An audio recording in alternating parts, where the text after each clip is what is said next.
Hola, me presento. Mi nombre es Norma Angélica Ochoa Durán, maestrante de la Maestría en Físico-Constructivismo y Fitness de la Universidad UBASA, que se encuentra en la ciudad de Zamora, Michoacán. La asignatura que estoy llevando es Endocrinología en la Actividad Física y del Deporte de Físico y Fitness, a cargo del catedrático Dr. Javier Eduardo Rojas Figueroa.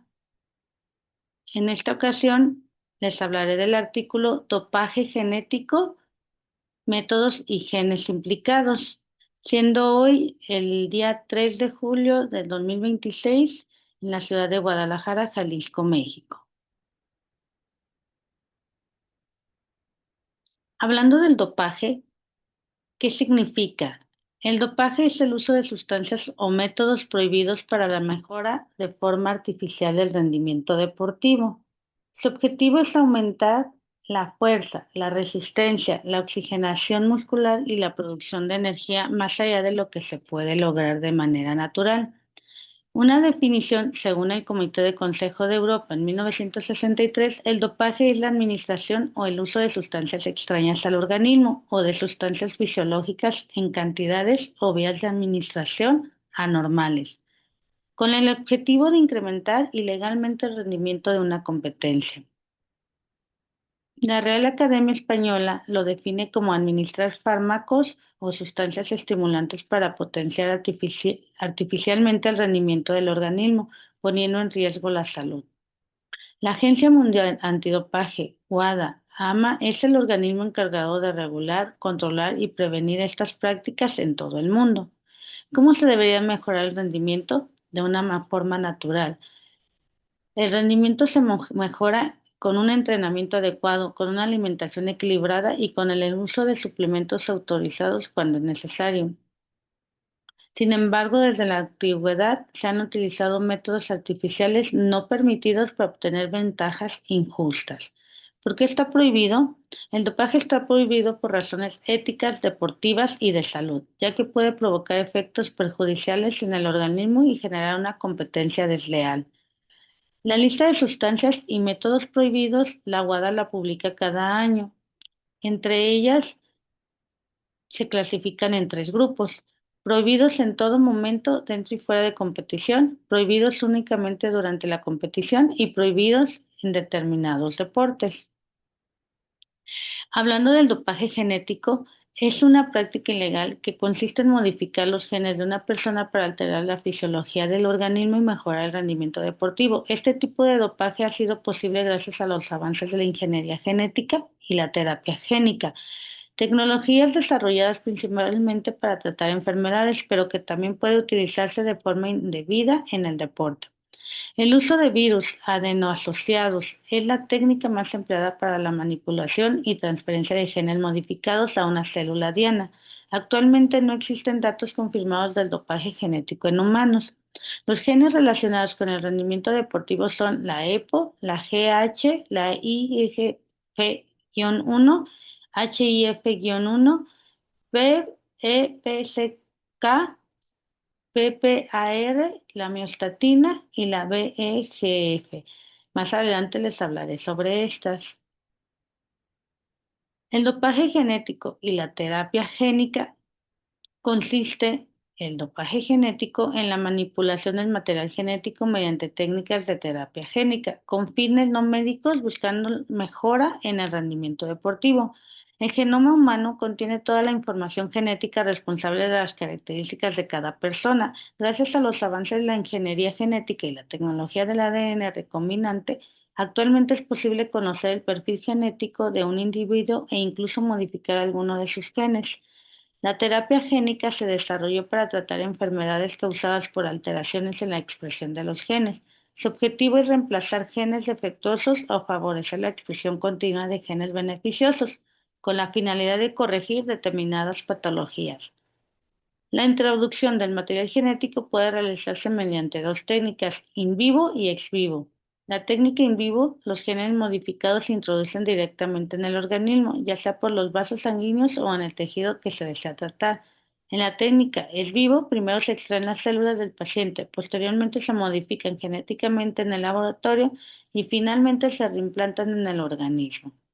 Para que la terapia génica sea efectiva, es indispensable que el ADN manipulado llegue de forma segura y eficiente a las células o tejido diana, ya sea mediante la transferencia directa o utilizando vectores o sistemas de liberación. Los métodos de transferencia génica son la elección del método de transferencia depende de factores como la reproductibilidad, la toxicidad, el mecanismo de liberación, la facilidad de uso y la eficiencia. Los métodos se clasifican en métodos biológicos, vectores virales y métodos no virales, físicos y químicos. Los métodos biológicos, vectores virales, utilizan vectores virales para introducir genes en las células, aprovechando la capacidad natural de los virus para infectarlas. Las ventajas pues permite una expresión prolongada del gen modificado y una desventaja puede provocar respuestas inmunológicas. El sistema inmune los reconoce como agentes extraños y existen riesgos de mutaciones o desarrollar células cancerígenas si el gen se inserta incorrectamente. Los métodos físicos usan métodos físicos para introducir el material genético en las células y una ventaja pues destacan por su reproductibilidad y las desventajas es que su eficiencia depende del tipo de célula y del entorno de liberación. Pueden causar daño celular, disminuyendo la viabilidad de las células tratadas. Y los métodos químicos facilitan la entrada del material genético a las células mediante la formación de complejos con el ADN. Las ventajas es que favorecen el transporte de los ácidos nucleicos hacia el interior de la célula.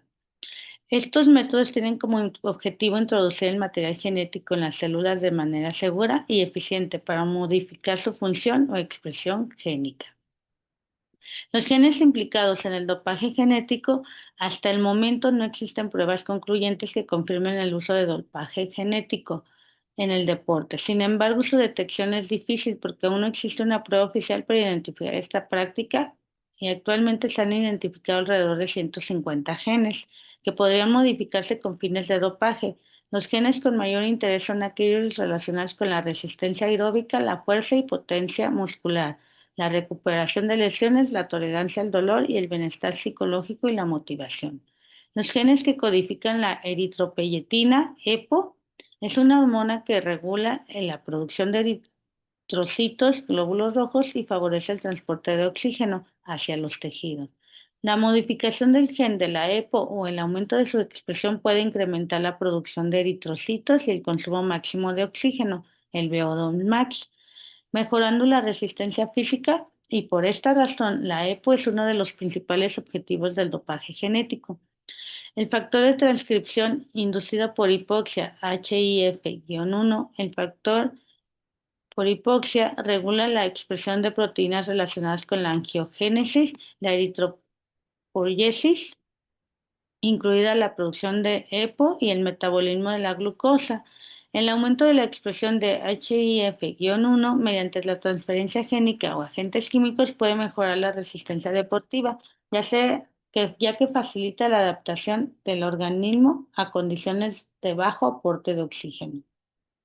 Los genes que codifican la hormona de crecimiento, TH, su función principal es anabólica y estimula la síntesis de proteínas. Además, participa en el metabolismo de hidratos de carbono, metabolismo de grasas, crecimiento y maduración del esqueleto, desarrollo de órganos y funcionamiento del sistema inmunológico. El uso en el dopaje se usa con frecuencia en el dopaje porque se relaciona con el aumento de la masa muscular y el rendimiento físico, además de su detección es complicada. Aunque la hormona de crecimiento incrementa la síntesis proteínas y de colágeno, no aumenta la síntesis de proteínas miofibrilares, por lo que no producen efecto anabólico específico sobre el músculo esquelético en atletas entrenados. El factor de crecimiento semejante a la insulina -1, IGF-1, es producido principalmente en el hígado como respuesta a la acción de la GH. Su función principal estimula la síntesis de proteínas, favoreciendo el crecimiento de diversos órganos. Las acciones principales del IGF-1 promueve el crecimiento de los huesos largos, estimula la proliferación y diferenciación de los miocitos, favorece la hipertrofia muscular y hay una mejora en transporte y utilización de glucosa. También favorece el uso de aminoácidos y estimula la síntesis de glucógeno para la obtención de energía. La importancia en el dopaje. Es usado en el dopaje convencional, posible objetivo del dopaje genético mediante la transferencia del gen IGF-1 y el objetivo en mantener niveles elevados y estables de la insulina-1, especialmente en el tejido muscular. Fosfoenolpiruvato carbociquinasa, PEC, es una enzima clave en la glucogénesis, transforma la oxaloacetato en fosfoenolpiruvato y favorece la producción de glucosa, asegurando aporte energético y mejorando la resistencia muscular. Los receptores activados por proliferador de peroxisomas, PPAR, son factores de transcripción regulando el metabolismo energético, captación y beta-oxidación de ácidos grasos y almacenamiento de lípidos. Hay una mejora sensibilidad a la insulina. La miostatina se refiere a un factor de crecimiento que limita el crecimiento y regeneración muscular. Habiendo una lesión muscular, la miostatina disminuye. Hay una activación celular de células satélites y hay una proliferación de mioblastos. Habiendo una regeneración muscular, la formación de fibras tipo 2 y tipo 1. Continuando con el factor de crecimiento endotelial vascular VEGF, este factor de crecimiento es un factor angiogénico que favorece la formación de nuevos vasos sanguíneos al estimular la proliferación de las células endoteliales mediante la activación de las vías RAS, ERK, PIEK, AKT y MOTO. Junto con otros factores como FGF o HGF, puede mejorar la oxigenación, la generación muscular y la resistencia deportiva. Sin embargo, su uso también puede incrementar el riesgo de neoplasias y enfermedades cardiovasculares. Continuando con los métodos de detección del dopaje genético, sigue siendo un reto, ya que las muestras de orina, saliva y sangre aportan información limitada y muchas técnicas aún se han vuelto principalmente en modelos de animales. Los principales métodos de detección son espectrometría de masas, PCR cuantitativa, qPCR. Este método es recomendado por la WADA con alta sensibilidad para detectar pequeñas cantidades de ADN transgénico, aunque requiere conocer previamente los genes diana. La CRISPR utiliza un ARN guía único, GARN, para identificar la presencia de ADN transgénico o evidencias del uso de esta tecnología. Las técnicas de secuenciación masiva o NGC, estas analizan directamente la secuencia de los genes relacionados con el dopaje genético. Y en conclusión de mi parte, para mí el dopaje consiste en el uso de sustancias o métodos prohibidos para mejorar de forma artificial el rendimiento deportivo. Y actualmente los avances científicos han dado paso al dopaje genético, el cual va más allá de la administración de sustancias, ya que implica la manipulación del material genético para modificar genes relacionados con la fuerza, la resistencia y la recuperación muscular. Y aunque esta práctica podría aumentar el rendimiento del atleta, también representa un importante riesgo para la salud debido a sus posibles efectos a corto y largo plazo. Al mismo tiempo, el desarrollo de nuevas técnicas de detección del dopaje genético continúa avanzando con el objetivo de proteger la salud de los deportistas y preservar una competencia justa y limpia. Bueno, de mi parte sería todo. Espero les haya sido de su agrado este artículo. Muchas gracias por su atención.